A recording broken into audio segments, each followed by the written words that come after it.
So hi Kavya. Hello.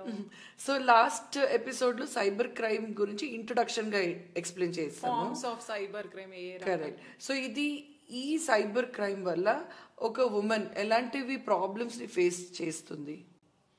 అంటే to begin with sleep disturbance దగ్గర నుంచి, అంటే అది చాలా చిన్న విషయం, but it impacts her life కదా. ఎందుకంటే ఇదంతా టెన్షన్ క్రియేట్ అవుతుంది. ఇప్పుడు డీప్ ఫేక్ కానివ్వండి, లేకపోతే ఇన్స్టాలో అన్నెసెసరీ మెసేజెస్, లేకపోతే తను స్టాక్ చేస్తున్నట్టు ఎవరో అలా ఫియర్ ఇవ్వడము, లేకపోతే ఇంటిమిడేటింగ్ మెసేజెస్, భయం కలిగించడము, బుల్లీ చేయడం, ఇలా రకరకాల ఫార్మ్స్ లో ఉన్నాయి. కాబట్టి ఎవరైతే దానికి గురయ్యారో ఆ విక్టిమ్ ఏంటంటే చిన్న స్లీప్ డిస్టర్బెన్స్ దగ్గర నుంచి అది సూసైడ్ కి కూడా దారి తీయొచ్చు.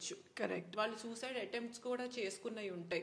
అంటే కొన్నిసార్లు ఏంటంటే social media will create this కి అక్కడ ఉన్నదే, ఇప్పుడు ఒక నలుగురు ఏదో కమెంట్ చేశారు అనుకోండి, అదే నేనేమో, దట్ ఈస్ మీ, నాకు వాల్యూ లేదు, లేకపోతే బాడీ షేమింగ్ చేయడము, ఓకే నేను అసహ్యంగా ఉన్నాను, నేను ఇలాంటివి చేయకూడదు అంటే చాలా హోప్స్తో they will create some content. కానీ ఇలాంటివి వచ్చినప్పుడు ఏంటంటే నేను ఇంకా ఇప్పుడు టీనేజ్లో వాళ్ళు ఎస్పెషల్లీ బాగా ఎఫెక్ట్ అవుతారు అనమాట.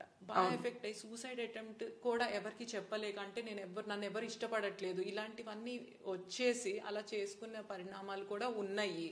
అండ్ ఇది అవతల వాళ్ళకి తెలియకపోవచ్చు హూ స్టార్టెడ్ ఇట్. ఇంటెన్షనల్ గాను చేయొచ్చు, లేకపోతే ఏదో ఫన్ గా టీజ్ చేద్దాం అన్నది కూడా ఇలాంటి వాటికి దారి తీస్తుంది. So this is very sensitive issue and everybody should be aware of it. And ఇది అలా చూస్తే ఇది నిదానంగా చూస్తూ ఒక స్ట్రెస్ కూడా డెవలప్ అయిపోతుంది దీంతో. అవును, దానివల్ల ఒక స్ట్రెస్ డెవలప్ అవుతుంది. ఇలా నన్ను అంటున్నారు అని చెప్పి, లేకపోతే ఇప్పుడు ఆమెని ఇలా ఫేక్ చేసి ఆమె ఫేస్ స్వాపింగ్ ఎక్కడైనా చేసినా, వాయిస్ ఇది చేసినా, దానివల్ల తనకి పరువు నష్టం జరుగుతుంది కదా. తను చెప్పారనో